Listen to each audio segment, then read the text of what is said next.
So one of the things that I was asked about was, can you annotate on top of things like slides or PDFs and then sort of bring the annotation over to another slide or as you move on through the PDF. So there isn't a direct way, but there is a way that I can demonstrate how this can be done using the My Viewboard app. So I'm just going to launch My Viewboard and I'm going to sign in. And I'm going to use my phone to do that using the companion app because that's going to link me to my Delta Learns Google account. All right, so now once I'm in, I'm going to click on this folder. I'm going to click on Import Files and then Google Drive. Here's my drive. I'm just going to double tap on that.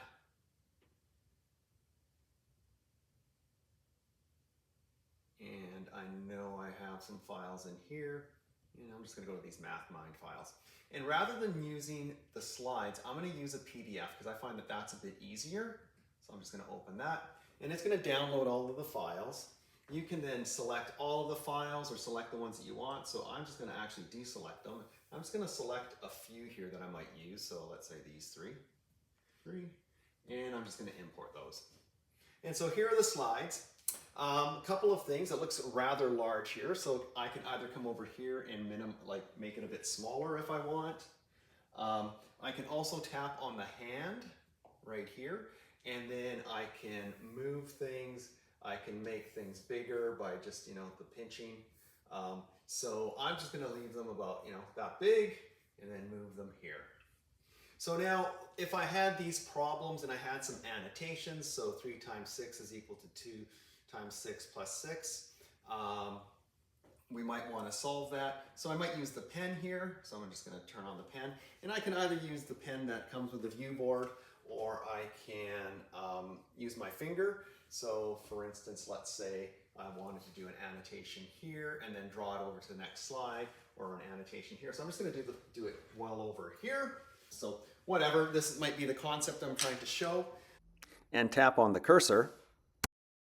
And by just pressing my finger, I should be able to, right here, is outline the area that I want to copy. So what we do now is we copy it. And so then I tap on copy. And then I can go to my next slide. And I'm going to make it smaller because it's just too big. I'm going to use my hand. I'm going to move it up here. And so when I tap and I hold down, I can now paste. And here it is. It's rather small, so I can make it bigger. Okay, I can move it to where I want. But it keeps that same annotation. Then I can just tap somewhere, and there it is. If I need to grab it again, I can just outline it and then copy it again and paste it on the next slide or the next piece of part of the PDF. So I can slide through again. So I'm going to go to the third one. Again, tap on hand. I'm going to make it smaller. I'm going to move it. I'm going to tap and paste. Here it is. I'm going to make it bigger so it can be seen. I want to move it somewhere, wherever I want. And then tap, and there it is. So that's one way that you can keep annotations from one slide to the next. And again, on a PDF, it works better. So you can try that.